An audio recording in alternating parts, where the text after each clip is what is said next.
Before the pyramids rose, before kings carved their names into stone, before the word civilization even existed, there was silence. The world was older than memory, older than any myth we have ever told. The wind moved across open plains and untouched forests, carrying no human voice. The ocean sighed against nameless shores. Mountains breathed mist into the morning, unobserved. The earth was already ancient, yet its story had barely begun. And in that quiet, something invisible waited, not a god or a destiny, but a possibility. The possibility of thought. If you look closely at the world we inhabit now, the cities, the languages, the lights that blur the stars, it's easy to believe that history began with us. That we are the authors of meaning, the first to shape the land in our image. But beneath every footprint we leave lies another, far older, pressed into layers of forgotten soil. History is not a straight line, it is sediment. Each age settles softly upon the last, until only the patient earth remembers. Somewhere within that deep remembering lies the faint pulse of the first awareness, a flicker of curiosity born not from reason, but from wonder. Long before we built monuments or carved symbols, we looked at the world and felt something we could not name. Belonging. Those were the first thoughts, the slow stirring of a species learning to dream while awake. Imagine a time when the world was a vast, breathing organism, and humans were merely whispers within it. We were not yet separate from the landscape, we moved as part of it. The rivers shaped our migrations, the stars our rhythms. The world taught us how to listen, to the rustle of grass, to the pulse of firelight, to the silence that follows thunder. From that listening, knowledge began. Not the kind that can be written or recorded, but the kind that lives in the body, in instinct, in reverence, in rhythm. When we speak of beginnings, we often speak of invention. The wheel, the tool, the city. But the true beginning was not invention, it was attention. The capacity to notice, to feel connected to something vast and unseen. Before the pyramids, before kings and calendars, we were already students of the universe, though we had no words for our lessons. The stars above were not yet maps, they were companions. The earth beneath our feet was not territory, it was kin. In the quiet darkness of prehistory, the human mind began to open like a flower at dusk. Slowly, shyly, it turned toward awareness. This was the dawn before all dawns, not measured in light, but in consciousness. We did not yet know that one day we would raise stones to the heavens, or that we would forget the stillness from which we came. We only knew the rhythm of rain, the heat of fire, and the mystery of breath. Each heartbeat was a dialogue with creation. Every civilization carries within it the memory of this first silence, though we rarely hear it. It hums beneath the noise of progress, beneath the hum of machines and the endless telling of our own importance. But if we were to listen, truly listen, we might remember that our story did not begin with monuments or with mastery. It began with wonder. It began with the trembling recognition that we were alive, and that life itself was a miracle of time and chance. The pyramids, when they came, were only echoes of that first astonishment, attempts to shape eternity in stone, to give permanence to something we could never hold. But before we built anything, we simply existed within the sacred geometry of nature itself. The world did not yet need architects, because it was already perfectly built. So let us return there, for a moment, to the breath before history, to the pause before the first story was spoken. Let us imagine the earth before memory, when the only language was wind and water, when every dawn was the first dawn, and every night was eternity. It is there, in that boundless quiet, that the true foundation of civilization lies, not in the stones we raised, but in the silence that taught us how to dream. The world before we woke was not empty. It was alive in ways we can scarcely imagine. It was a world of slow rhythms, of oceans pulsing like a heartbeat, of mountains still soft from the planet's deep breath of creation. The continents drifted like great dreaming islands, reshaping the face of the earth across eons of quiet movement.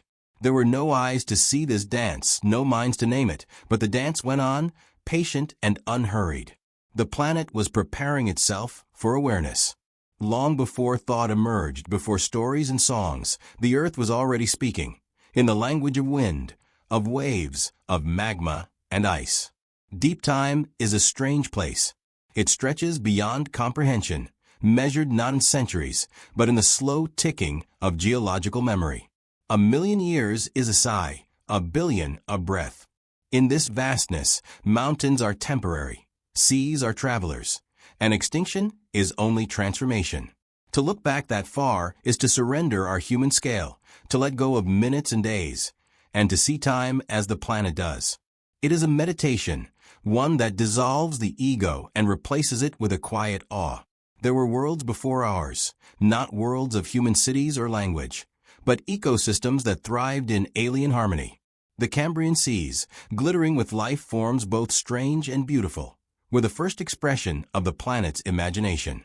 Trilobites moved like thoughts across the seafloor, corals built slow cathedrals of calcium, and the air itself was different, thick with gases not yet ready to sustain us.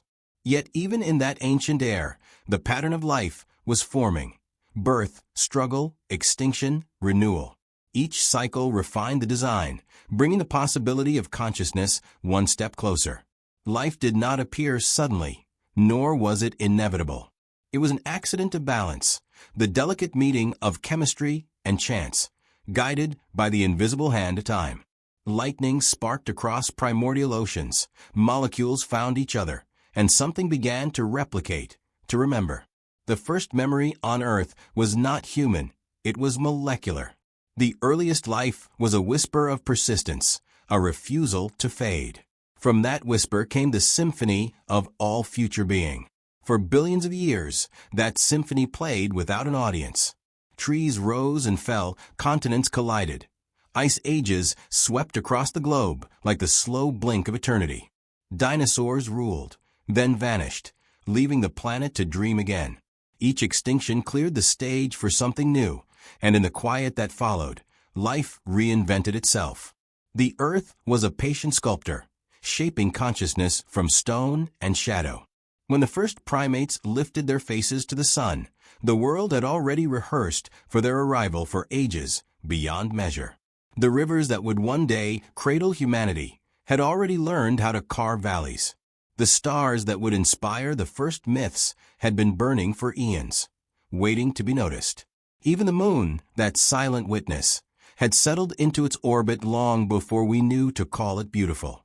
The world, before we woke, was not waiting for us. It was becoming us.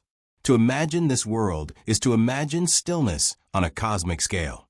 There were no voices, no language, only the murmur of wind through forests that had never known an axe, the slow migration of glaciers shaping the bones of continents. The planet was a single organism, breathing through every leaf, wave, and cloud. And in that breathing, consciousness was forming, not yet human, but a seed of awareness scattered throughout the biosphere. Perhaps the first thought was not ours at all, but the planet's, a quiet question rising from a soil, wondering what it meant to be alive. In the deep time before history, the distinction between life and landscape did not yet exist. Coral reefs were architecture, forests were mathematics, weather was art. The laws of physics wrote poetry across the sky in lightning and cloud. Each process, from erosion to evolution, was a form of creation. The universe did not need humans to give it meaning. It was meaning, unfolding through every grain of sand. Scientists can measure this past in fossils, isotopes, and sediment, but those are only the bones of the story. The soul of it is harder to capture, the feeling of a planet waking slowly from the sleep of chaos. The carbon in our breath, the iron in our blood, the calcium in our bones, all of it was forged in stars long before the earth was born. We are ancient, even in our newness. Every cell is a relic of cosmic ancestry. And yet, for all its vastness, this history feels intimate. To understand the world, before we woke, is to feel a quiet kinship with time itself. The soil that feeds us was once stardust. The air we breathe is a blend of countless forgotten breaths. Every heartbeat is an echo of an ancient rhythm that began before the pyramids, before the first word, before the first dream. So when we look back into that endless silence, the world before we woke, we are not looking at something separate from ourselves. We are remembering our own beginning. The planet's awakening was our awakening. The slow turning of continents was the slow forming of thought. And even now, somewhere beneath the noise of our cities and the chatter of our minds, the Earth's original rhythm continues. Steady, patient, eternal. The world before we woke was not a prelude. It was a masterpiece in itself. We are not its purpose, only its continuation. We are the way the Earth became aware of its own beauty.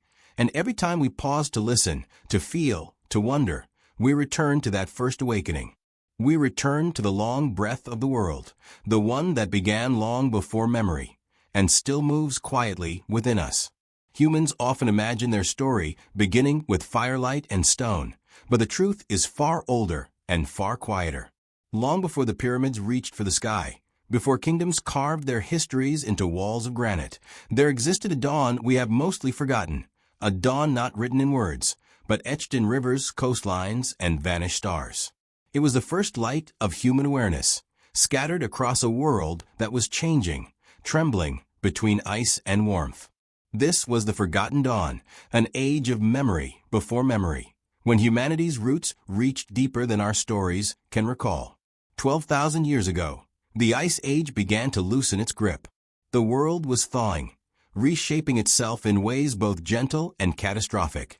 Seas rose, swallowing valleys that had once been grassland. Rivers swelled and changed their courses. Animals that had roamed for millennia vanished into extinction. And somewhere amid this shifting world, humans were awakening, not from sleep, but from survival. They began to look at the stars not as predators or prey, but as patterns. They began to wonder. In the fertile crescents of what would one day be Mesopotamia, and on the green plateaus of Anatolia, scattered groups of hunter-gatherers began to linger. They built temporary sanctuaries, circles of stone, carved with animals and abstract shapes that still whisper across 10 millennia.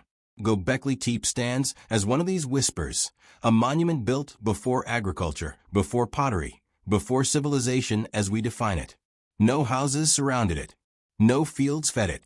Yet people gathered there from far and wide, bringing stones weighing tons, shaping them with precision, aligning them with the sky. It was a mystery of intention. Why build something monumental when survival alone demanded every effort?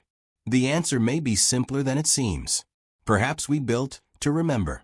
Perhaps those circles of stone were not temples to gods, but mirrors of thought, the first attempts to preserve something invisible. The first act of civilization may not have been farming or tool-making, but memory. Archaeology traces humanity's path through fragments, shards of obsidian, charred seeds, pigments smeared on cave walls. Each discovery is a voice from the forgotten dawn, speaking faintly through time. In caves like Lascaux and Chauvet, painted thousands of years before the first cities, the images of bison, horses, and mysterious symbols pulse with life.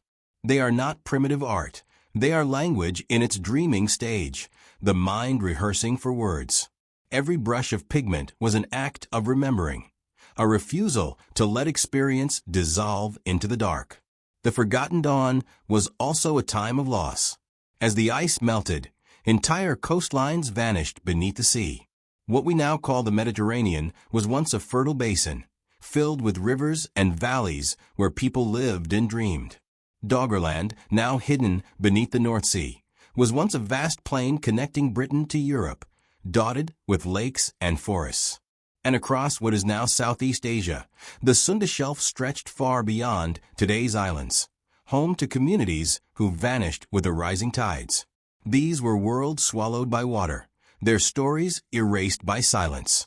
Yet fragments remain, not in text or relic, but in myth. Nearly every culture on Earth carries a story of a great flood, of a world that drowned, of a civilization that vanished beneath the waves. From the Mesopotamian epic of Gilgamesh to the Hindu tale of Manu, from the Greek story of Deucalion to the legends of the Maya, the pattern repeats, a cataclysm that erases and renews. Perhaps these are not coincidences. Perhaps they are memories, passed down like dreams through thousands of generations, reshaped by time but rooted in truth. In this way, myth becomes a form of archaeology, a spiritual record of geological events. The Forgotten Dawn was not only an age of transformation in the physical world, it was also the birth of narrative, of meaning. As people watched their lands disappear beneath the sea, as the familiar became strange, they sought explanation. They turned chaos into story. They turned disaster into purpose. It was through this act of storytelling that humanity began to master not nature, but time. There is something deeply moving in this, the idea that we are descendants of survivors. Every civilization, no matter how advanced, owes its existence to those ancient wanderers who endured the flood, who carried seeds and fire across new lands, who remembered the stars even when the horizon had changed. The pyramids, the ziggurats, the temples of later ages, all of them are, in a sense, descendants of those first circles of stone. They are monuments to continuity, to the refusal of memory to die. But the Forgotten Dawn was not only about survival, it was about imagination. In the quiet after catastrophe, people began to build worlds within their minds. They dreamed of gods who shaped creation, of ancestors who taught the secrets of fire and grain. They wove the rhythms of the cosmos into ritual and song. Science and spirituality were not yet separate. To study the world was to worship it. To measure the sky was to touch the divine. And so humanity began to lift itself from the purely physical into the abstract. The same mind that once tracked herds across the tundra now tracked constellations across the heavens. The same hands that once carved tools now carved symbols that outlived their makers. We were learning to speak not only to each other, but to eternity. The Forgotten Dawn reminds us that civilization did not appear suddenly, like a spark. It grew slowly, through countless generations of observation, memory, and meaning. It began not in the hands of kings, but in the hearts of wanderers who refused to forget. Every modern idea, every city skyline, every written word, all trace their lineage back to those nameless ancestors who first stood beneath the stars and wondered where they came from. Before the pyramids, there were stories carved in silence, invisible architecture built from dreams and questions. Humanity was already reaching for something greater, though we did not yet know what it was. The Forgotten Dawn was our first awakening, a fragile light trembling against the darkness of time, a signal that consciousness had begun to bloom. And though its monuments lie buried beneath oceans and centuries, its essence endures in us. Every act of creation, every search for meaning, every quiet moment of wonder is a continuation of that first light. We have not lost the Forgotten Dawn.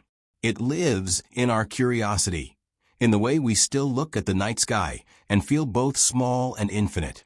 It whispers through our myths, hums beneath our science, and breathes within every dream of something greater than ourselves. The dawn never ended. It simply moved inside us. Before words, before alphabets, before even the idea of writing, there was the sky. The sky was our first scripture, our first teacher. Long before pyramids rose or empires spoke their names, the night was a vast canvas on which humanity began to read meaning. Every flicker of starlight was a question, every shadow of a constellation an answer that changed with the seasons. We spoke to the sky in symbols, not in language as we know it, but in a rhythm of observation, reverence, and imagination. The stars were the first storytellers, and we were their attentive students. It began with noticing. The slow drift of the moon, the precise return of certain stars, the way the sun rose in different places through the year. These patterns became our earliest calendar, our first way of measuring time. Long before we built temples or cities, we built memory around the heavens. We learned when to hunt, when to move, when to plant, all by the music of the sky. But something deeper stirred within that noticing. The sense that the universe was not random, that it was alive with meaning. The cosmos was not a place above us. It was a living map that included us. The night sky was the mirror through which the first humans saw themselves reflected. When they gazed upward, they saw their own struggles and dreams written in light. hunters and beasts, rivers and wings, mothers and fires. They connected the dots, not because they needed entertainment, but because they needed belonging. By tracing lines between stars, they were tracing lines between themselves and the infinite. To look at the stars was to realize that we were part of a greater pattern, and that realization was the first philosophy. Before the pyramids, people gathered beneath the stars in places we are only beginning to rediscover. On the high plateaus of Turkey, at Göbekli Tepe, the carvings of animals and celestial symbols suggest a profound relationship between earth and sky. Across the Sahara, in what is now desert, the site of Nabta Playa shows stone circles aligned to the rising of specific stars, older than Stonehenge, older even than Egypt's first kings. These alignments were not accidents. They were acts of devotion, expressions of a cosmic dialogue. The builders were speaking to the universe in geometry. To speak to the sky was not merely an act of science. It was an act of reverence. The ancients saw the stars not as cold spheres of gas, but as ancestors, guides, or living forces that watched over them. The constellations were not symbols imposed upon nature. They were seen as messages already written there, waiting to be understood. The sky was both a mystery and a memory, a place where spirits traveled, where God spoke, where time itself could be seen unfolding. It is possible that before humans ever had religion, they had astronomy. Though in those early days, the two were inseparable. To watch the stars was to commune with creation. To predict the solstice was to touch eternity. Our ancestors did not need telescopes or equations to feel the grandeur of the cosmos. Their instruments were their eyes, their hearts, and their silence. Every night, when the fires burned low, they lifted their gaze and remembered that the heavens moved with purpose. In that quiet communion, something profound was forming, not just knowledge, but meaning. The same stars that guided migrations and harvests also guided myth. Orion became the hunter, the Pleiades, the Seven Sisters, the Milky Way, a celestial river of souls. These myths were not arbitrary stories, but encoded wisdom. They preserved navigational and seasonal information through narrative, binding survival to imagination. When we spoke to the sky, we were also teaching ourselves to think abstractly, to hold symbols in our minds and to build worlds from them. In many ways, the first civilizations were born from this conversation between earth and sky. The act of aligning temples, tombs, and cities to celestial patterns was not only architectural precision, it was an expression of harmony. The Egyptians aligned the pyramids to the stars of Orion's belt, perhaps to mirror the heavens on earth. The builders of Stonehenge tracked the dance of the sun and moon, creating a circle of time itself. Even in the jungles of Central America, far from these early centers of civilization, the Maya aligned their pyramids to Venus, understanding its cycle with astonishing accuracy. Everywhere humanity looked upward, it found order, and by reflecting that order in stone, it created civilization. Yet behind this cosmic architecture was something more intimate, wonder. The night sky was our first teacher in humility. It taught us how small we are and how vast everything else is. It gave us both fear and comfort. It whispered that there was something greater than us, yet somehow within us too. When we spoke to the sky, we were not seeking domination, but belonging. We were asking, in the simplest and oldest way possible, why are we here? Modern astronomy tells us that the light of distant stars takes thousands, even millions of years to reach our eyes. Every time we look up, we are seeing the past, the ghosts of suns long gone, the memories of galaxies that may no longer exist. Perhaps that was true even for our ancestors, though they did not know the science. Perhaps they sensed it, that the stars were ancient voices calling from the depths of time, and that by listening, we were remembering something of our own origin. When we spoke to the sky, we were learning to speak to ourselves. The act of pattern making, of connecting stars into stories, was the same act that later gave birth to writing, mathematics, and science. The constellations were our first books, their symbols the first words. The heavens taught us how to see meaning in chaos, how to find continuity in change. From that cosmic dialogue came language, philosophy, and eventually the dream of civilization itself. Even now, in a world flooded with electric light, we carry the same instinct. We still look up at the night sky and feel a quiet stirring. We still search for patterns, for purpose, for signs that the universe remembers us. The sky has not stopped speaking. We have only grown distracted. But when we close our eyes, when we slow our breath, when we allow silence to fill the space between thought and dream, we can still hear it. The same voice that spoke to our ancestors still speaks to us. The voice of the infinite, reflected in the mirror of the human mind. And so, before the pyramids, before gods were named and heavens divided, we spoke to the sky. Not with words, but with wonder. Not with language, but with longing. The stars were our first teachers, our first mirrors, our first home. And though we have built cities and forgotten silence, that ancient conversation continues, a dialogue written in light, still unfolding above us, waiting for us to remember how to listen. Long before the first pharaoh ordered a pyramid to rise from the desert, before marble cities or marble gods, there were stones, silent, patient, unmoving, arranged in ways that defied simplicity. Across ancient landscapes, from Anatolia to the highlands of Scotland, from the deserts of Africa to the green valleys of Europe, the same impulse appeared. To lift stone against gravity, to carve meaning from silence, to anchor the invisible within the earth. These were not cities, not fortresses, not places of power. They were places of presence. They were built by hands that sought not to dominate the world, but to speak with it. These were the architects of silence. The first architects were not engineers, they were listeners. They studied the rhythm of seasons, the flight of birds, the rising of stars. They felt the pulse of the earth beneath their feet and translated it into form. A stone raised upright was a sentence, a circle of stones, a song. Their blueprints were not drawn in ink, but in the constellations above and the shadows cast by dawn. The structures they built did not serve comfort or protection. They served meaning. In an age when survival itself was fragile, humanity still found time to build poetry into the landscape.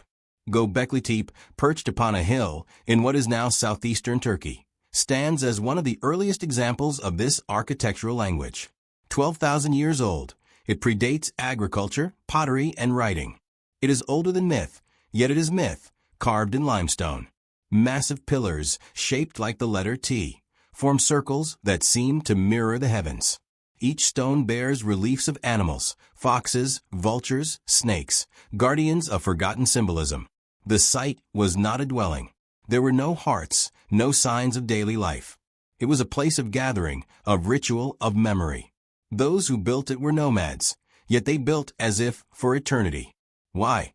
What drives a people, without crops or kings, to move stones weighing 10 tons, to carve their surfaces with such precision? Archaeologists search for practical answers, astronomical alignments, seasonal rituals, social cohesion. But beneath those theories lies a deeper truth.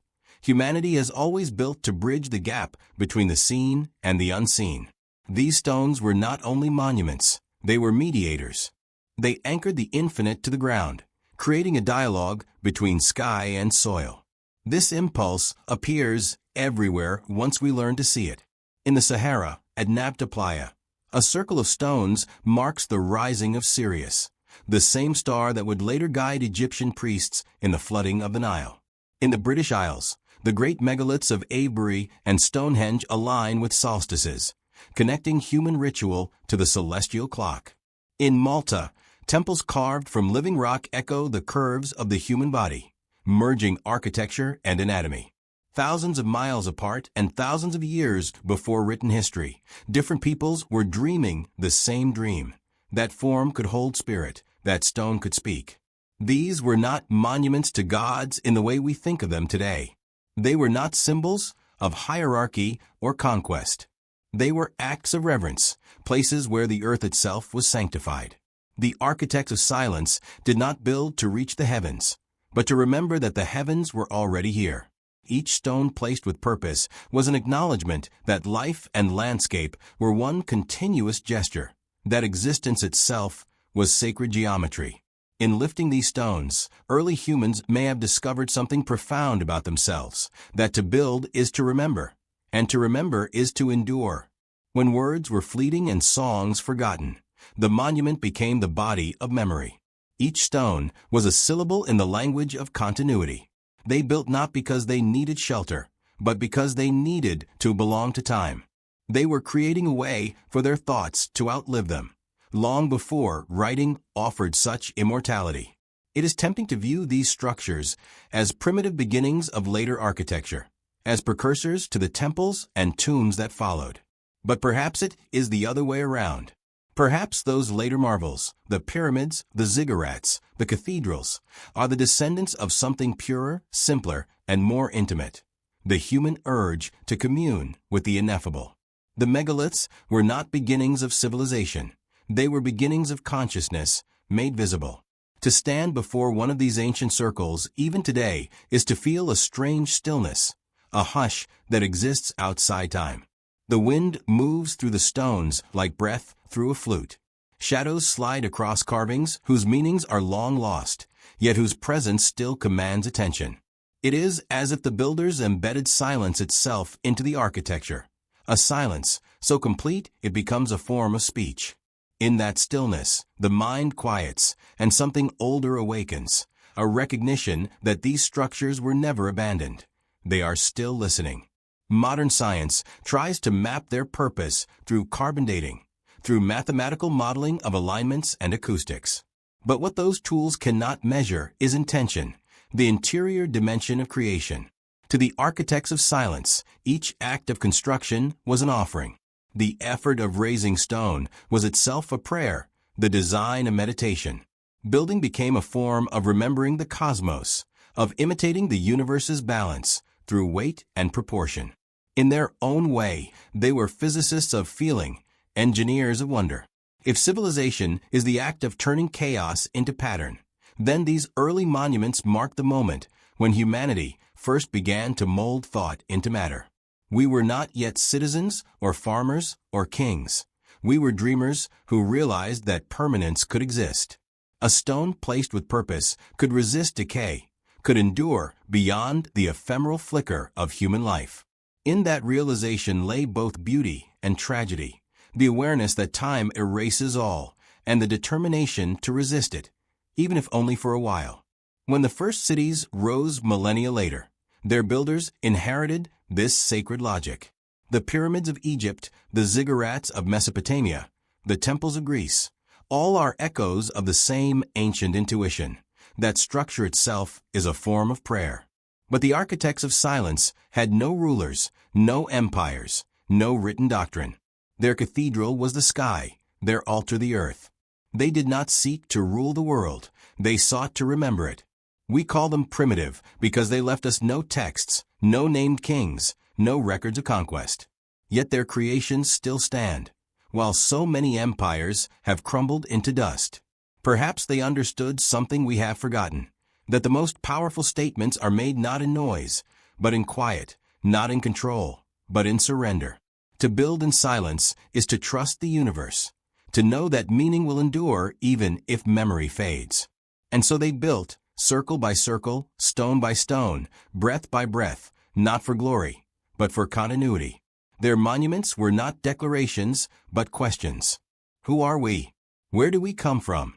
How does the gesture of awe so pure that even millennia later, it still holds us still? The memory of water is long. It remembers what land forgets. Beneath every ocean lies a lost world, coastlines that once thrived with life, valleys where rivers once ran, plains that were once home to people who watched the horizon with the same wonder we feel today. The story of the great floods is not only one of destruction, but of remembrance. It is a story of how water, the oldest architect of the earth, reshaped both the world and the human imagination. These were the great floods of memory, not myths alone, but echoes of real tides that rose to erase the pages of our earliest history. At the end of the last ice age, around 12,000 years ago, the world began to melt. The vast ice sheets that had covered much of the northern hemisphere started to retreat, releasing unimaginable volumes of water back into the oceans. Sea levels rose more than 100 meters over just a few millennia, fast enough that entire continents seemed to dissolve. The shorelines we know today are young. Beneath them lie the buried remains of older worlds. Coastal plains that once stretched for hundreds of kilometers now rest in silence beneath the waves. The earth was transforming, and so were we. The climate warmed, forests spread, rivers changed their courses. For the humans who lived through this age, the world itself must have seemed unstable. Familiar lands disappearing, hunting grounds swallowed by the sea, weather patterns shifting in ways no generation had seen before. Survival meant movement, and movement meant memory. As people migrated to higher ground, they carried with them the stories of what they had lost. And so began the first great oral traditions, tales of floods, of gods, of wrath, of renewal, born not from imagination alone, but from lived experience. Across cultures, across continents, the story repeats. The Mesopotamians spoke of Utnapishtim, who built a great vessel to survive a divine flood. The Hebrews told of Noah, who preserved life through obedience and faith. The Hindus remembered Manu, who was warned by a fish, a god in disguise, to build an ark. The Greeks spoke of Deucalion and Pyrrha, who repopulate the earth after Zeus washed it clean. In China, legends tell of Yu the Great, who tamed the floodwaters through wisdom and perseverance. The stories differ in name and detail, but their bones are the same. Water rises. The old world ends. A remnant survives. The new world begins. It is tempting to see these stories as metaphor, but perhaps they are more than that. Modern geology confirms that at the end of the Ice Age, floods of staggering magnitude swept across vast regions. Glacial lakes, trapped for centuries behind walls of ice, burst suddenly, unleashing torrents that could reshape entire landscapes in days. The Black Sea may have once been a freshwater lake that flooded catastrophically as Mediterranean waters broke through the Bosporus, submerging ancient settlements along its shores. Similar events unfolded in North America, where the Missoula floods carved out the great canyons of the Pacific Northwest. Around the world, the land was rewriting itself in water. The people who witnessed these changes would have seen the world die and be reborn within their own lifetimes. Mountains that once marked the edge of the world became islands. Rivers that once flowed to the sea now ended in vast inland lakes. The ocean advanced relentlessly, swallowing forests and fields, temples and villages. The trauma of such loss would echo through generations. And in the retelling, the flood became more than an event. It became a lesson, a parable about fragility, renewal, and the mysterious will of the cosmos. To remember the flood was to remember impermanence. The sea taught humanity the same lesson that time itself would later teach. Nothing endures. Every city, every story, every life will eventually return to the depths from which it came. Yet within that truth lay a strange comfort, because after every flood, life returns. The waters recede, the soil is renewed, and the world begins again. The myth of the flood, then, is not only about destruction, but about cleansing. It is about the endless cycle of forgetting and remembering, of erasure and rebirth. In this sense, the great floods were not just physical events, they were metaphysical awakenings. They forced humanity to confront the scale of nature, to see that we were not its masters, but its participants. The waters reminded us of our smallness, and, paradoxically, of our resilience. Those who survived carried forward more than just tools and fire. They carried understanding. They began to see the earth as a living force, one that could give and take, nurture and destroy, all within the same breath. Archaeological evidence suggests that many of the earliest coastal civilizations emerged in the centuries following these floods. Perhaps it was not coincidence. The trauma of loss may have ignited the impulse to record, to build, to preserve. When you have seen your world disappear beneath the sea, you begin to crave permanence. You begin to build in stone. You begin to tell stories meant to last beyond memory. The flood myths may therefore represent not only a remembrance of catastrophe, but the beginning of civilization's attempt to resist it, through architecture, art, and language. Even now, the ocean guards its secrets. Off the coasts of India, Japan, and the Mediterranean, divers have found submerged ruins, walls, steps, and streets carved by human hands, now home to fish and coral. Whether these are remnants of once thriving settlements or simply natural formations is still debated, but the symbolism endures. Beneath the calm surface of the sea lies humanity's forgotten chapter, a reminder that history does not end at the shoreline. The great floods of memory live on within us. Every time we dream of waves, of drowning, of renewal, we are echoing an ancient collective memory. We come from water, not only biologically, but mythically. Our blood still carries its salt. Our bodies still follow the moon. When we listen to the sound of rain, when we stand at the edge of the ocean and feel its pull, we are remembering what it felt like to begin again. Water is the great eraser, but also the great witness. It washes away, yet it records.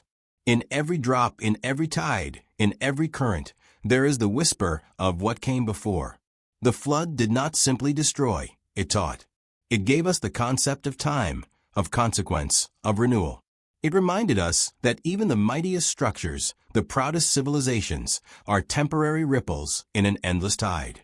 Before the pyramids, before the empires that would later rise and fall, the sea had already told this truth. Everything we build, everything we remember, will one day sink beneath the waters of change. Yet from that submersion, from that silence, something new will always rise. The great floods were not the end of humanity. They were the beginning of awareness, the first realization that to live is to flow, to lose, to transform, to return. There are places where memory clings to the stones, where the wind still whispers in languages no longer known, where the sand hides stories older than the stars we can name. In these forgotten settlements, scattered across deserts and coasts, lie the quiet remains of worlds that once thrived, cities without kings, builders without monuments, civilizations that lived not to conquer, but to belong. They are the echoes before history, the unnamed chapters of our species' long awakening. These were the lost civilizations, not of myth or fantasy, but of silence and endurance. Long before the first great empires, before Sumer, before Egypt, before the Indus, humanity had already begun to gather, to build, to organize life beyond survival. In the fertile valleys and coastal plains of a warming world, small communities evolved into something remarkable, cultures that shaped their surroundings without leaving the scars of domination. They built in alignment with the land, not against it. They cultivated harmony rather than hierarchy. Yet, as the tides rose and the deserts advanced, their names faded. What remains are fragments, tools, carvings, bones, and mysteries. One such mystery rests along the windswept plains of Siberia, the site of Shigar, home to the oldest known wooden statue in the world. Carved over 11,000 years ago, the Shigar idol stands twice the height of a human, etched with intricate patterns that may represent a lost symbolic language. Its geometry is deliberate, its expression haunting. It was created by hunter-gatherers, people we often imagine as primitive, yet it reveals a depth of abstraction, a sense of art, that defies simplicity. It suggests a mind already steeped in myth, in meaning, in the awareness of the unseen. Far to the south in the Andes lie the ruins of Carol, one of the oldest known urban centers in the Americas. Built nearly 5,000 years ago, it rose without evidence of warfare or fortification. Its architecture was ceremonial, not defensive. Its plazas designed for gathering, not control. Music and trade flowed through its streets, carried by flutes carved from pelican bones. Carol reminds us that civilization does not always require conquest. It can also arise from cooperation, from the shared pursuit of beauty and balance. In the vast sands of the Sahara, beneath dunes that shift like dreams, archaeologists have uncovered traces of a green past, rivers, lakes, and settlements that thrived long before the desert we know today. Thousands of stone tools and rock carvings depict animals that no longer live there: giraffes, hippos, elephants. It was once a cradle of abundance, not emptiness. The people of this ancient Sahara built megaliths and burial mounds aligned with the stars. When the rain ceased and the grasslands turned to dust, they moved eastward, carrying with them the seeds of culture that would later blossom along the Nile. And in the depths of the Pacific, on remote islands separated by oceans of time, the same impulse appeared again, the desire to remember through creation. The Moai of Rapa Nui, carved from volcanic stone, stare inland as if guarding the memory of those who built them. Though far younger than the prehistoric settlements of the mainland, they echo the same intuition, that the human spirit longs to make presence visible, to mark existence in a world that constantly erases. But not all lost civilizations left monuments of stone. Some left patterns, in genetics, in myths, in the alignments of stars. The people of the Sunda Shelf, for example, once occupied a vast continent now buried beneath the waters of Southeast Asia. When sea levels rose after the last ice age, their homelands vanished. Yet their descendants spread across Asia and the Pacific, carrying shared myths of floods and sky gods, of floating mountains and sunken lands. Perhaps this is why so many cultures speak of a paradise lost, Atlantis, Lemuria, Kumari Kandam, echoes of real places swallowed by time and tide. Modern science approaches these tales with caution, as it should. The line between evidence and imagination is thin. Yet even when stripped of fantasy, the archaeological record continues to surprise us. In caves and river valleys once thought uninhabitable, traces of advanced craftsmanship appear thousands of years earlier than expected. Stone walls that align with solstices, carvings that map constellations long forgotten, genetic evidence suggesting networks of exchange stretching farther than we once believed. All of it hints at civilizations more interconnected than we can easily comprehend. Perhaps we have misunderstood what advanced truly means. We measure greatness by scale, by cities, by empires, by monuments that defy decay. But maybe the earliest civilizations were advanced in a different way, not technologically, but spiritually. They understood balance between nature and necessity, between reverence and survival. Their art was the earth itself, their temples the horizon. They needed no written laws because they had not yet forgotten their place within the living system. When the floods came, when the forests shifted, they did not wage war against the planet. They moved with it, or they vanished gracefully, leaving behind whispers instead of ruins. These forgotten worlds challenge our sense of progress. They remind us that history is not a straight line, but a rhythm. Civilizations rising and falling like the tide. What we call the beginning may simply be one visible crest in an endless sea of human becoming. Perhaps before the pyramids, before writing, before cities, there were ages of brilliance, quiet, unrecorded, and profound, where humanity lived in deeper harmony than we do now. The silence that surrounds them is not emptiness, but humility. Every lost civilization leaves behind not only ruins, but questions. Who were they? What did they know? Why did they disappear? And most haunting of all, will the same fate one day meet us? The desert that swallowed their cities, the waters that erased their shores, the climate that turned fertile lands to wasteland. These are not ancient forces of myth, but living processes that continue still. The line between their world and ours is thin. Perhaps that is why we dream of them, because in their disappearance, we sense our own impermanence. In their silence, we hear an invitation to remember what they once knew and what we have forgotten. That civilization is not defined by how high we build, but by how deeply we belong. There is a kind of time that does not move forward. It circles. It drifts. It folds upon itself like waves upon the shore. Long before we measured days by clocks and calendars, time was the pulse of the earth, the breath of seasons, the dance of the sun, the song of the stars. For ancient peoples, time was not a line to be followed, but a living rhythm to be felt. To them, the universe was not progressing, it was remembering. These were the civilizations of the celestial rhythm, cultures that learned to read the sky not as a map, but as a mirror of the soul. Before there were kings or calendars, there were watchers, people who stood at the edge of darkness and waited for light to return. They noticed that the sun rose not in the same place every morning, that the moon waxed and waned in predictable beauty, that certain stars vanished and reappeared in cycles. Over generations, they began to recognize the repeating harmony between heaven and earth. This was not superstition. It was observation elevated to reverence. The sky became a teacher, its movements the oldest text humanity ever studied. Across the globe, ancient observatories rose from soil and stone, built not for worship, but for wonder. In the highlands of Peru, at Chanquillo, 13 stone towers marked the horizon, each aligned precisely to the rising and setting of the sun throughout the year, the oldest known solar observatory on Earth. In Britain, the stones of Stonehenge framed the summer solstice sunrise and winter solstice sunset, connecting the cycle of the heavens to the rhythm of human ritual. In Egypt, the temples of Karnak and Abu Simbel align so precisely with celestial events that sunlight enters their inner sanctuaries only on specific days of the year, illuminating statues that waited in darkness for months. These were not accidents.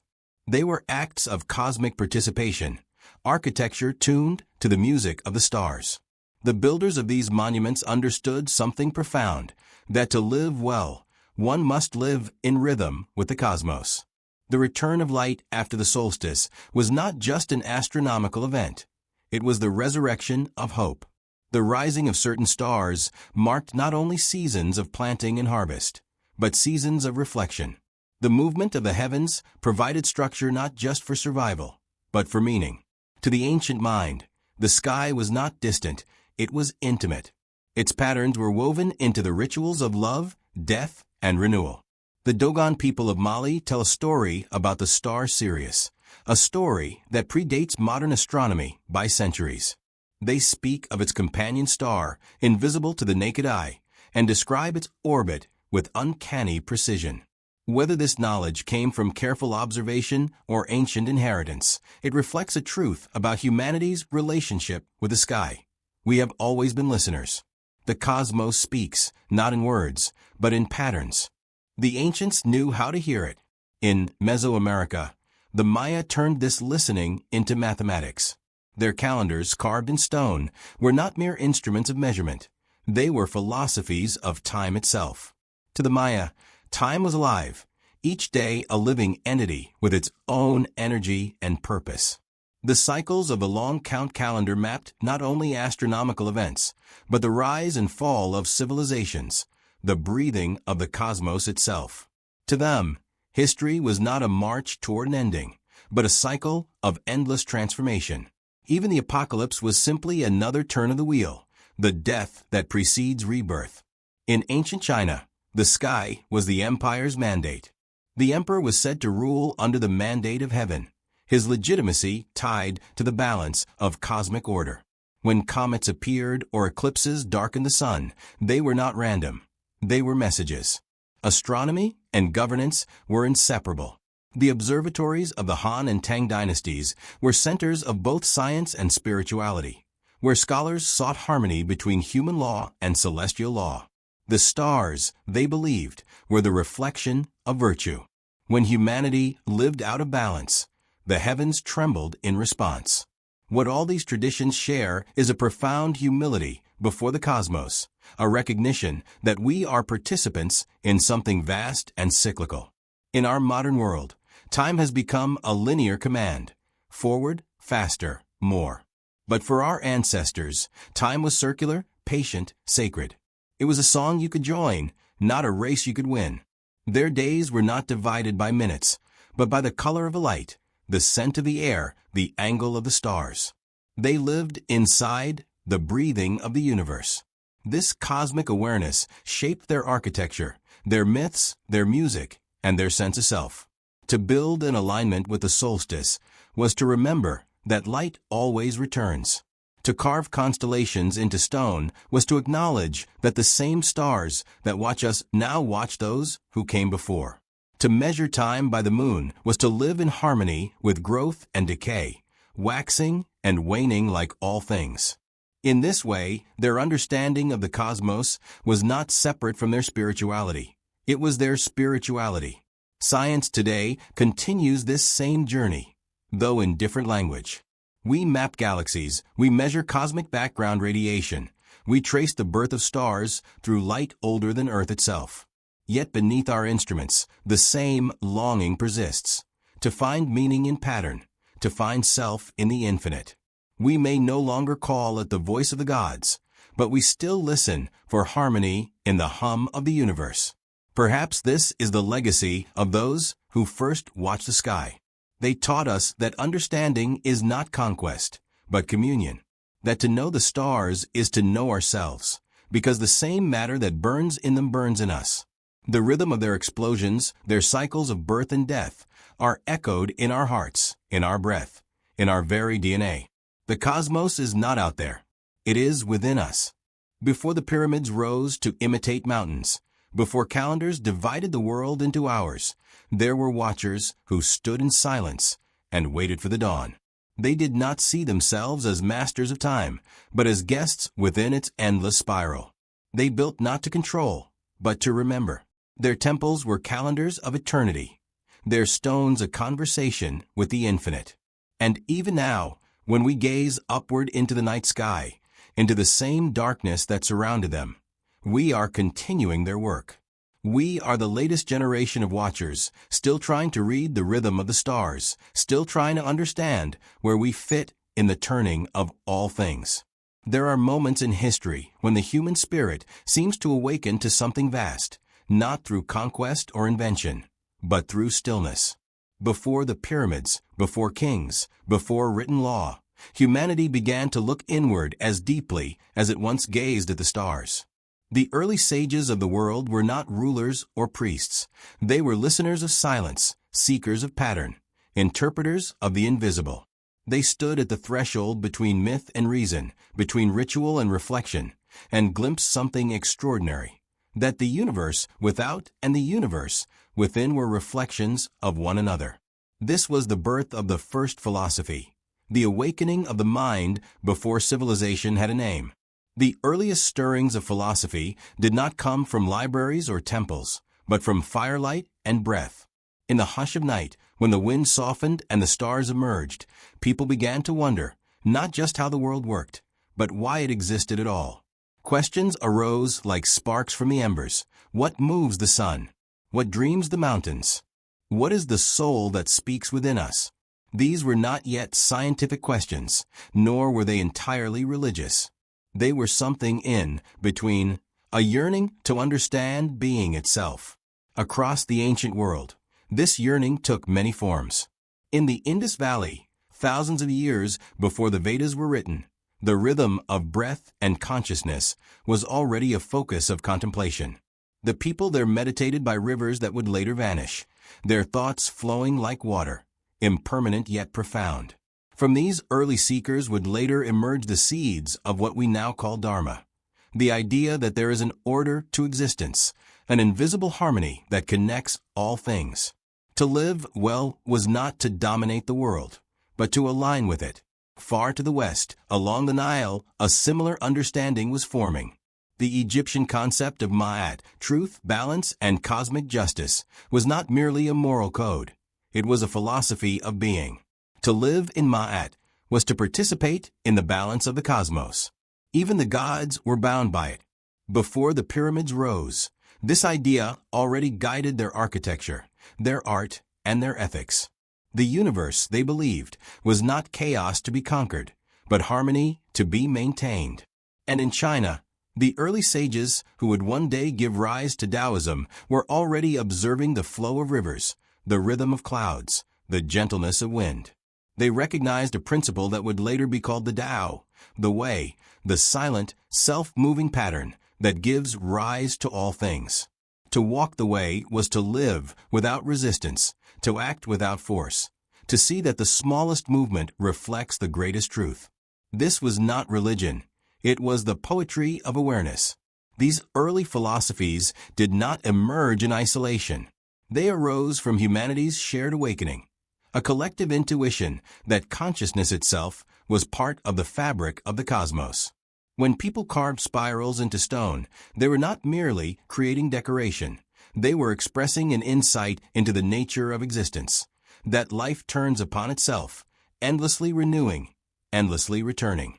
The same awareness appears in the labyrinths of ancient Europe, in the geometric art of the Americas, in the endless circles found on rock and bone from every corner of the world.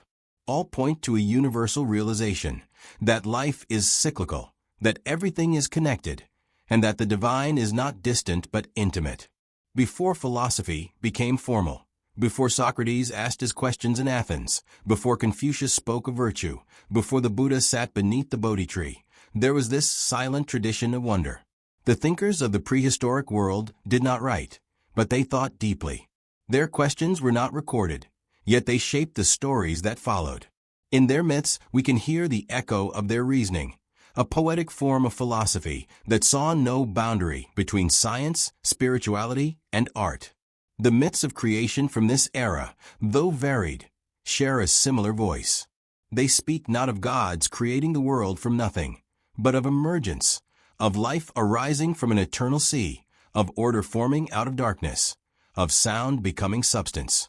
These are not mere tales, they are meditations on consciousness itself. To imagine that being emerges from silence is to glimpse the earliest expression of metaphysics, a recognition that the visible world is born from the invisible. This early philosophical awareness changed how humanity perceived itself. The world was no longer just a place to survive. It became a mirror for the mind. To look at the sky was to see not only stars, but thought. To feel the wind was to feel the movement of the unseen. The line between outer and inner blurred. The cosmos became psychological. The self became cosmic. In this light, the first temples, those circles of stone, those carved sanctuaries and caves, were not simply places of ritual. They were spaces designed for contemplation, for entering the silence where thought and existence meet. The carvings, the symmetry, the light filtering through aligned openings, all of it may have been meant to quiet the senses and awaken awareness. They were architecture for the mind, external structures to evoke internal realization. As millennia passed, this quiet philosophical current began to take form. Oral traditions became doctrine, sages became teachers, and contemplation became a discipline. But the seed was already ancient. It was planted in those early minds who sat beside the fire and wondered why the stars existed at all. In their stillness was the first act of philosophy, to pause in the flow of time and notice that one is aware. Modern science and philosophy still walk the path they opened. When physicists speak of consciousness emerging from the fabric of the cosmos, when cosmologists debate whether the universe is aware of itself, they are echoing questions first asked under stone circles and starlit skies. We may have new tools, but the wonder is the same. The impulse to understand, to bridge the visible and the invisible, has never left us. Before the pyramids, there was already wisdom. It was not written in texts, but in rhythms. It was not spoken from thrones, but from silence. The first philosophers were not men of power, but people of perception, those who listened to the whisper behind the wind, who sensed that thought and cosmos were one breath. They did not seek to control truth, they sought to live within it. And when we close our eyes today, when we lie in darkness and let the mind drift toward the infinite, we touch the same awareness. The same questions rise unbidden. What am I? Where did this all begin? And what does it mean to be alive in a universe that dreams through us? These are not new questions. They are the same that once flickered in the consciousness of those ancient thinkers who looked into the night and saw not emptiness, but eternity. There are ages in which humanity forgets itself, and ages when it remembers. The dawn of agriculture was one such remembrance, a quiet revolution that reshaped not only the surface of the earth, but the rhythm of the human soul. Before the pyramids, before empire and law, there came a time when the wandering mind of our species chose to root itself. From that decision, to stay, to plant, to wait, arose everything we now call civilization. Yet beneath the practicality of farming and settlement was something deeper, a spiritual awakening to cycles, patience, and the mysterious generosity of the earth.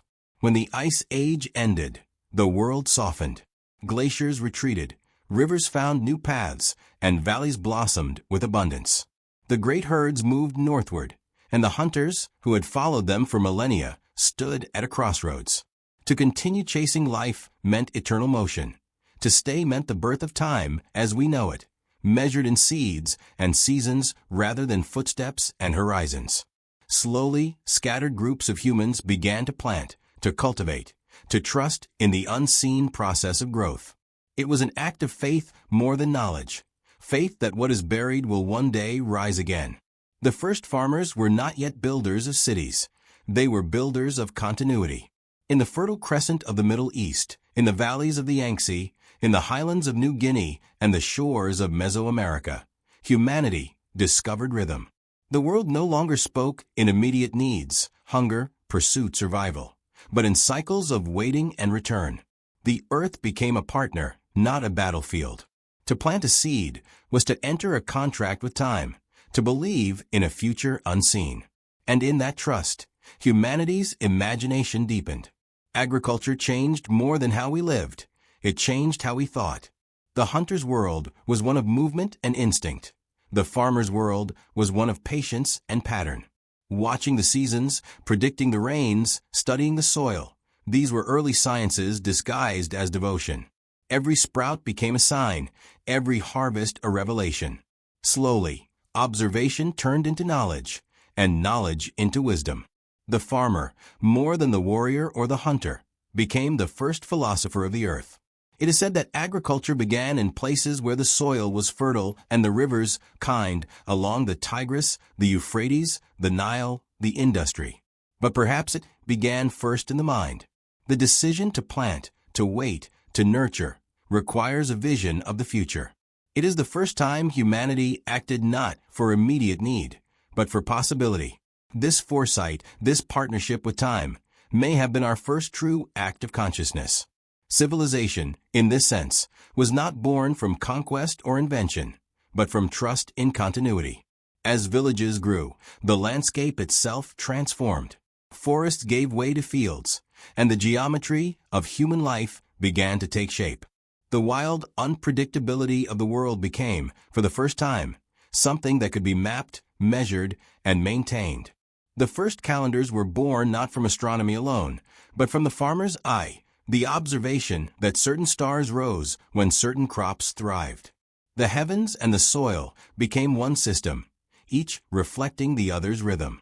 And yet, this newfound stability came with a subtle shift of spirit.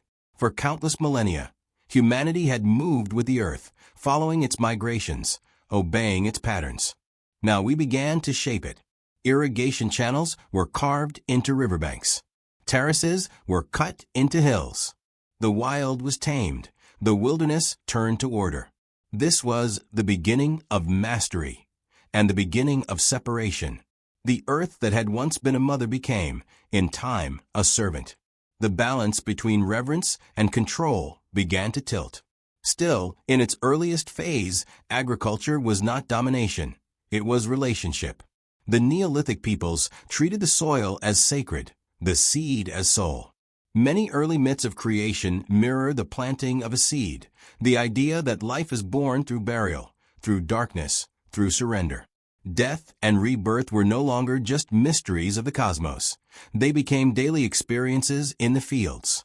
The plow became an instrument of meditation, cutting through soil like thought through silence. Each harvest was a renewal, a promise kept. The rise of agriculture also gave birth to memory, not the fleeting memory of stories told around fires, but the structured memory of continuity.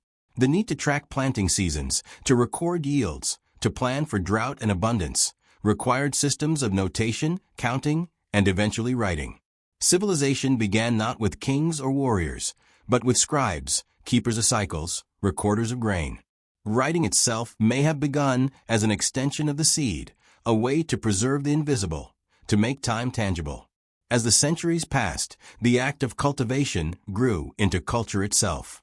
Festivals were tied to solstices and harvests, songs to planting and rain. The rhythms of agriculture became the rhythms of belief. Gods of fertility, of sun and soil, emerged, reflections of the natural processes that sustained life. To worship was to participate in the cycle. Rituals were born not from fear of the divine, but from gratitude for renewal. The earth was still seen as alive, conscious, capable of joy and anger. But as abundance increased, something shifted again. Surplus brought hierarchy. Stored grain required protection, and protection required power.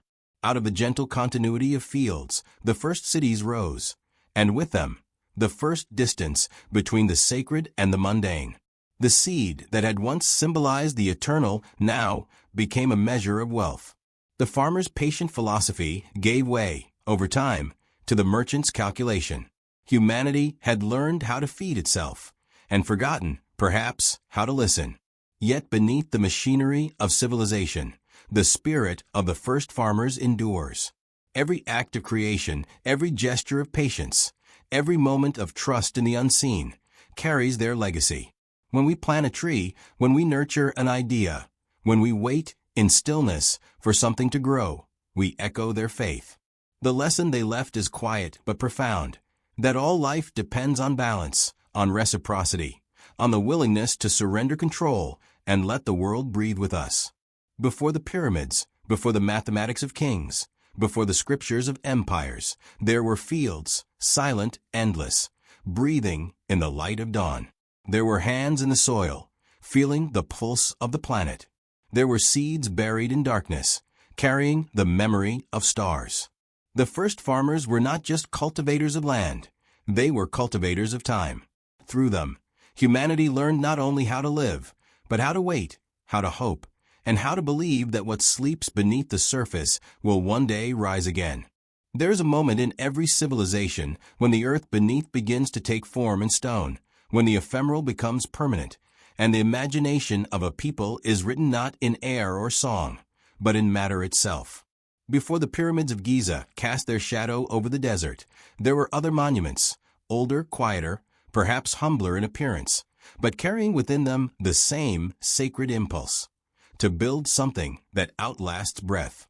It is here in this ancient architecture of meaning that we begin to see how humans first tried to translate spirit into structure, dream into geometry, and wonder into weight. The oldest stones still standing on earth are not tombs or fortresses. They are circles, places like Göbekli Tepe in modern-day Turkey, built nearly 12,000 years ago, when humanity was thought still to be wandering hunters. These stones, arranged in patterns that mirror constellations, speak of minds that could already see beyond survival. The carvings on them, animals, celestial symbols, abstract shapes, tell of a people who believed the world was alive with consciousness.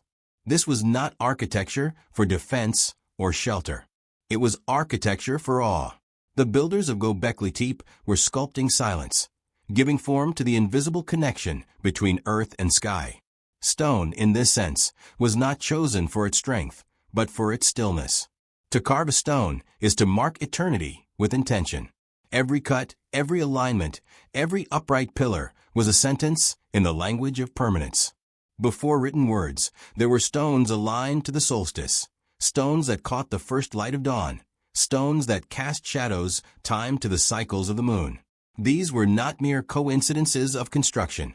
They were deliberate expressions of thought, equations written in rock, balancing light and darkness, heaven and earth. The builders of these early sanctuaries were, in their own way, scientists and poets combined. They measured time with precision, mapping celestial events long before the invention of writing or mathematics. At Newgrange in Ireland, a passage tomb older than Stonehenge and the pyramids, the rising sun on the winter solstice penetrates a narrow shaft, illuminating the inner chamber for just a few moments each year. This was not accident, it was reverence, precision, and poetry interwoven. To align with the cosmos was to live in harmony with its rhythm, to declare, we belong to this order, we are part of its pulse. Across continents, the same impulse appears. In the Andes, thousands of years before Inca civilization, megalithic walls rose from mountainsides, fitted with impossible precision. In the Arabian Peninsula, long before desert kingdoms, standing stones were arranged to follow the stars. In the remote Pacific, on islands barely touched by outsiders, structures were built to echo the same celestial alignments. Everywhere, Humans seemed to share one instinct, to reach toward the infinite through symmetry, to bring the heavens down to earth. The power of these structures was not merely in their design, but in their purpose. They were instruments of meaning. Each temple, each circle, each standing stone acted as a tuning fork for consciousness. When people gathered within these places, sound and silence intertwined, echoing through the chambers like thought within the mind. The stones did not speak, yet they carried resonance, a sense of something larger than the self. Here, community met eternity. Here, ritual became remembrance. Over time, this architectural consciousness evolved. From circles to walls, from sanctuaries to cities, humanity began to build not only for the divine, but for itself. Architecture became a mirror, reflecting our beliefs about reality, power, and time. The earliest cities, such as Catalhoyuk or Jericho, were not random clusters of homes. They were symbolic worlds, organized spaces representing the order of the cosmos. The center of each was sacred, the heart, the axis, the still point around which life revolved. Civilization, in this sense, was not just a social construct, but a spiritual geometry. As generations passed, the symbolic became the monumental. Stone evolved into statement. The same impulse that once lifted modest pillars now gave rise to temples that touched the clouds. But long before Egypt built its pyramids, there were ziggurats in Mesopotamia, stepped mountains of clay, and brick designed to bridge the human and the divine. These were not yet pyramids in form, but they shared the same dream, to reach the gods, to elevate the soul, to make eternity tangible. Each layer represented a realm of being, a staircase between worlds. Yet beneath this grandeur remained a whisper of something more ancient, the stillness of Göbekli Tepe, the quiet wonder of Newgrange, the reverence for the sky's rhythm. The monumental age may have amplified our ambition, but it also began to separate us from the earth's humility. Where once we built to align, we began to build to impress. Stone, once the language of silence, became the language of power. But even in that transformation, the original impulse survived, the desire to give form to meaning, to carve the infinite into the finite. In every stone temple and sacred site, we can feel the echo of the human hand reaching through time. We can sense the meditative patience of those who carried stones across miles, who aligned pillars with the stars, who believed that through precision they could touch the eternal. To them, the world was a living structure, a cathedral of energy and balance. Each temple, each monument, was not separate from the cosmos, but a continuation of it. The architecture of the ancients was not built on the earth, but with it. Today, when we stand before ruins, we often see decay. But what if they are not broken, only sleeping? What if each fallen stone still vibrates with the thought that placed it? When we walk among ancient sites, something in us stirs, a faint recognition that we are not just observers of history, but participants in its dream. These stones were laid not only for gods or kings, but for us, for the future consciousness that would one day awaken and remember. Before the pyramids, the world was already a cathedral. The stones of early sanctuaries were prayers cast into eternity. They were humanity's first architecture of the invisible, a geometry of reverence, a mathematics of awe. Every alignment, every shadow, every carved figure whispered the same truth, that life seeks meaning, and meaning seeks form. These monuments endure because they were never merely physical. They were meditations in stone, still breathing, still watching, still reminding us that what we build outwardly mirrors what we seek within. There comes a point in the long dream of humanity when story becomes the vessel of memory. Before the written word, before kings chronicled their reigns in tablets of clay, there was the whisper of myth, a current of imagination flowing through the generations. These stories were not meant to entertain or instruct. They were meant to remember. They carried within them the impressions of the first questions, the first fears, the first moments of awe. Before the pyramids, before history carved time into dates and dynasties, myth was the way the human spirit explained itself to the stars. In that age, stories were alive. They were not recited, but lived, sung into being around fires, carried across rivers, murmured to sleeping children as lullabies of meaning. Each retelling was an act of creation, each listener a participant in the weaving of the cosmos. The storyteller was both memory and oracle, the keeper of what could not be seen or proven, yet somehow felt to be true.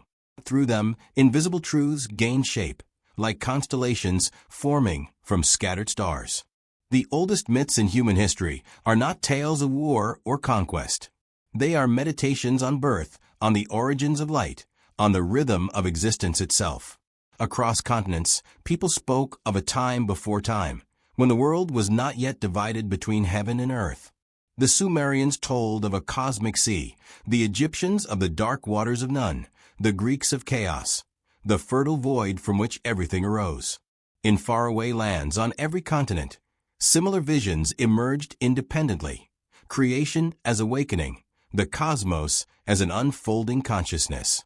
These ancient myths did not describe the world in literal terms. They were symbolic, poetic, rhythmic, closer to dreams and doctrines. They sought not to define reality, but to feel it. The gods of those stories were not distant beings, but living metaphors, embodiments of wind, sea, sun, and memory. They were the patterns by which early humanity mapped the unseen. The serpent was not evil, but cyclical, a symbol of renewal, of death and rebirth. The Great Mother was not just a deity, but the consciousness of the earth itself. Each story was a fragment of a larger awareness, an attempt to express what could not yet be named. The mythic mind did not separate the spiritual from the natural. To ancient peoples, the world itself was divine. A storm was not merely weather, but the breath of the sky. Fire was not chemistry, but transformation. Rivers were arteries of the earth. Mountains were bones of gods. Myth turned nature into language, and through that language, humanity entered into dialogue with the cosmos. When we read those myths today, we are reading not superstition, but the first articulation of wonder, the first poetry of science. Over millennia, the myths evolved, but their essence remained. They were mirrors of the human psyche. The Sumerian goddess Inanna's descent into the underworld reflected not only agricultural cycles, but the journey of consciousness into darkness. The Egyptian Osiris, torn apart and reassembled, became the symbol of resurrection, a metaphor for regeneration found in nature and in the self. Even the later Greek and Vedic traditions, though more structured, still echoed these primal rhythms: birth, death, return. To tell a myth was to remind the soul of its participation in the eternal cycle. What is remarkable is how consistent these myths are, even across continents that never met. The flood story, for instance, appears in almost every culture, not just as a record of disaster, but as an allegory for renewal, for the cleansing and resetting of the world. Whether in the Epic of Gilgamesh, the tale of Deucalion and Pyrrha, or the myths of the Americas and Oceania, the flood symbolizes the washing away of ignorance, the beginning of awareness anew. Myth, then, was never merely history distorted by imagination. It was consciousness trying to describe itself through symbols. In this age before history, myth served a deeper purpose than explanation. It united. Through shared stories, communities found identity. Through metaphor, they found morality. Myths taught that every being, every force of nature, every flicker of existence was connected, part of a vast pattern of meaning. A good life, in this worldview, was not obedience to law, but harmony with rhythm. The stories were not commandments, but reminders, that to live was to participate in balance, to honor the unseen order that binds all things. And yet, myth also held warning. The tales of hubris, of mortals who challenge gods, of civilizations swallowed by sea or sand, were not about punishment, but about imbalance. They reminded listeners that the cosmos itself responds to harmony and disharmony alike. To forget one's place in the pattern was to invite dissolution. The mythic imagination, for all its poetry, was also profoundly ecological. It understood that everything that rises too high without respect for the whole will one day fall. Before the pyramids, these myths were the invisible architecture of human thought, the scaffolding upon which civilizations would later build their temples and texts. Every pyramid, every ziggurat, every ritual of the later world is a crystallized myth, the solidified echo of a once-living song. The gods carved in stone were once whispers in the wind. The sacred geometry of temples was once the shape of stories told in the dark. And when writing finally emerged, it did not replace myth, it preserved it. The first clay tablets of Sumer record not inventories or laws, but hymns, laments, and cosmologies. The earliest Egyptian hieroglyphs were prayers and songs, not decrees. Writing, at its birth, was an act of devotion, a way to give the breath of myth a body that could endure. But something was lost in that translation. The living fluidity of oral memory became the rigidity of text. The story froze, even as it was saved. Still, myth endures because it belongs to the human condition. It is how we dream collectively. Even in our modern age of technology and reason, we live within myths, though we call them by other names. The myth of progress, the myth of individuality, the myth of endless growth, each carries the same symbolic structure, the same human need to frame reality in meaning. Myth is not ancient, it is eternal. So when we look back, beyond the pyramids and empires, beyond the written and the recorded, we find that humanity's first monuments were not made of stone or clay. They were made of story. They were the bridges between the known and the unknown, the finite and the infinite. Through myth, humanity learned to live within the mystery rather than above it. And perhaps that is the truest legacy of those forgotten storytellers, that they did not seek to solve the riddle of existence, only to sing it. Their words, now scattered like dust, still linger in our collective mind.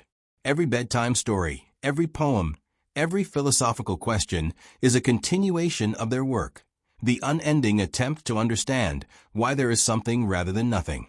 Before the pyramids, there were myths, and through myth, humanity dreamed itself into being. There are moments in the long memory of humanity when the world seems to pulse with energy, not from machines or cities, but from unseen forces that breathe through nature, architecture, and thought alike.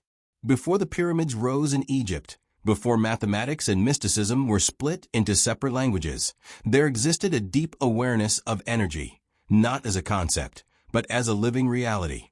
This understanding was not mechanical. It was poetic, sensory, intimate. It spoke of the invisible breath that moves through all things, the current that animates matter, the pulse that unites stone, water, air, and spirit. For the people of those ancient ages, energy was not something to be measured. It was something to be felt. The earth was alive, radiant, conscious. Mountains were not inert masses, but the bones of gods. Rivers were the veins of the planet. The wind was the whisper of creation itself. They believed that every being, every rock, every flicker of flame carried a vibration, a resonance connecting it to all others. This was not metaphor to them. It was law. What we now describe as electromagnetism, gravity, or vibration, they experienced as presence. Every ancient culture gave this energy a name. The Chinese called it qi, the Hindus prana, the Polynesians mana, the Egyptians ka, the Greeks pneuma. Different tongues, same truth. It was the breath of the cosmos, the subtle bridge between life and form, between consciousness and the material world. To breathe, then, was to participate in the universe's rhythm. The inhale was the world entering you. The exhale, you entering the world. The very act of breathing was sacred, a reminder that existence itself was an exchange of energy. This awareness shaped everything: art, medicine, architecture, and even morality. The builders of ancient sanctuaries did not simply arrange stones. They tuned them. They aligned monuments to capture the energy of the earth, to harmonize with celestial patterns. Standing stones were placed where the earth's invisible lines, what we now call ley lines, converged. Water flowed beneath temples not by accident, but by design, for it amplified the resonance of the place. Sound was used as a tool of transformation. The human voice, chanting in sacred geometry, could awaken the walls themselves to vibration. In Egypt, the concept of ka, the life force, guided their entire philosophy of death and eternity. To them, the body was not just flesh, but a vessel of energy, animated by divine breath. The pyramids and tombs were not monuments to death, but machines of resonance, structures built to preserve the Ka, to guide it through the afterlife. The shape of the pyramid, with its perfect alignment and proportions, was not symbolic alone. It was functional. It captured energy, concentrated it, and directed it upward, mirroring the soul's ascent. The ancients may not have spoken the language of physics, but they knew the language of vibration. In India, similar understanding appeared in the philosophy of Prana, the vital force flowing through the nadis and chakras of the body. Thousands of years before the pyramids, the early yogic sages described an energy network within and around every living being. Health, they said, was not the absence of disease, but the harmony of flow. Meditation, breath, and sound were tools to attune the self to the larger current of existence. To align with prana was to return to the universal rhythm from which all things arise. The Chinese, too, carried this wisdom through the study of qi. It moved through the meridians of the body as it moved through rivers, clouds, and wind. The principles of feng shui, developed in ages long before history, reflected the same idea, that every space, every direction, every movement carries energy, and that life flourishes when this energy is allowed to flow freely. To sleep, eat, or build in harmony with these currents was to participate in the balance of the cosmos. These were not isolated philosophies. They were echoes of an ancient, global knowing. Indigenous traditions across the Americas, Africa, and Oceania speak of the same invisible life force, a power to be honored, not possessed. To harm the earth was to disrupt the current. To live gently was to keep the flow alive. Ceremony, music, and dance were not mere expression, but methods of resonance, ways of aligning the body and the world.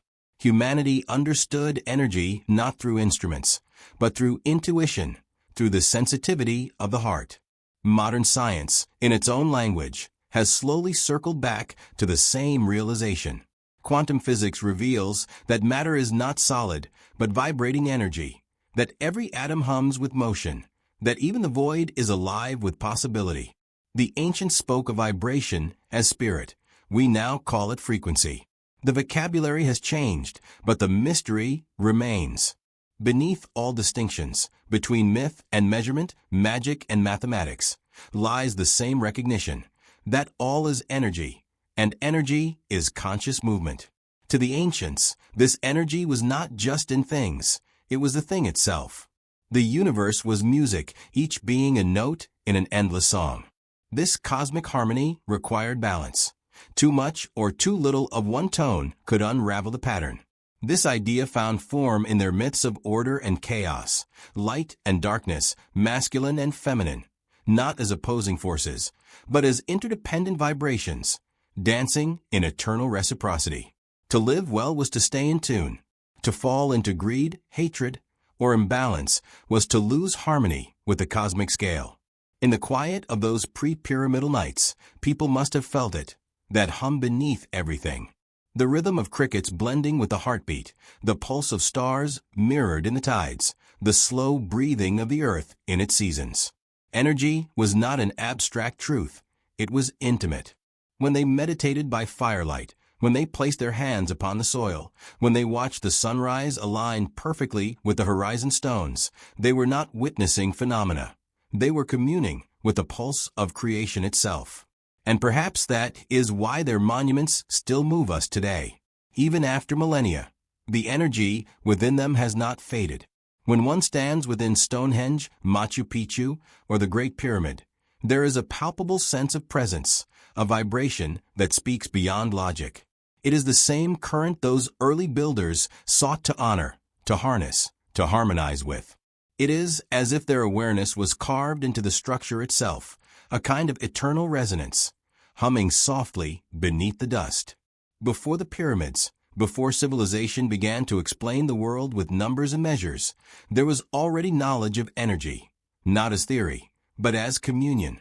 The ancients did not seek to dominate it, they sought to align with it. They understood that the cosmos is not a machine, but a living field, and that the soul is not separate from it. To be alive was to be part of the current. And so even now, when we close our eyes and feel the quiet thrum beneath our skin, when we sense the subtle vibration of existence in moments of stillness, we are touching the same truth they once knew, that everything moves, everything breathes. And within that movement, within that infinite, silent vibration, consciousness itself is born. Long before the pyramids, humanity began to look inward, to discover a temple not built of stone, but of awareness.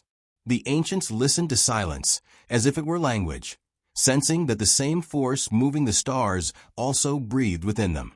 They called it spirit, Tao, Atman, different names for one truth, that consciousness is the foundation of all things.